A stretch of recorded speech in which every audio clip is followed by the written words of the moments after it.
বলিউড থেকে হলিউড সবখানে আলোচনার কেন্দ্রে থাকা তারকা দম্পতি প্রিয়াঙ্কা চোপড়া ও নিক জোনাসের প্রেমের গল্প নিয়ে ভক্তদের কৌতূহলের শেষ নেই। সেই কৌতূহলের অবসান ঘটালেন প্রিয়াঙ্কা নিজে। সম্প্রতি জনপ্রিয় কমেডি অনুষ্ঠান the great Indian Kapil show এর ৪র্থ সিজনে অতিথি হিসেবে হাজির হন প্রিয়াঙ্কা চোপড়া। অনুষ্ঠানে প্রকাশিত প্রোমো ভিডিওতে ইতিমধ্যে সামাজিক যোগাযোগ মাধ্যমে ভাইরাল হয়েছে। সেখানে নিক জোনাসের সঙ্গে তার প্রথম পরিচয়ের গল্প শেয়ার করতে দেখা যায় তাকে। অনুষ্ঠানে প্রবেশ করে কপিল শর্মার ফিটনেস দেখে অবাক হয়ে যান প্রিয়াঙ্কা। হাস্যরসের ছলে কপিল জানান, ৪ জন নায়িকার সঙ্গে একটি সিনেমায় অভিনয়ের কারণে তার এই ফিটনেস।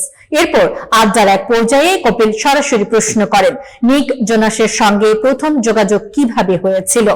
রসিকতার ছলে কপিল জানতে চান, পুরনো দিনের মতো পায়রার মাধ্যমে কোনো বার্তা পাঠিয়েছিলেন কিনা। উত্তরে প্রিয়াঙ্কা হেসে বলেন, পায়রা নয়, টুইটারের পাখির মাধ্যমে তাদের আলাপের শুরু।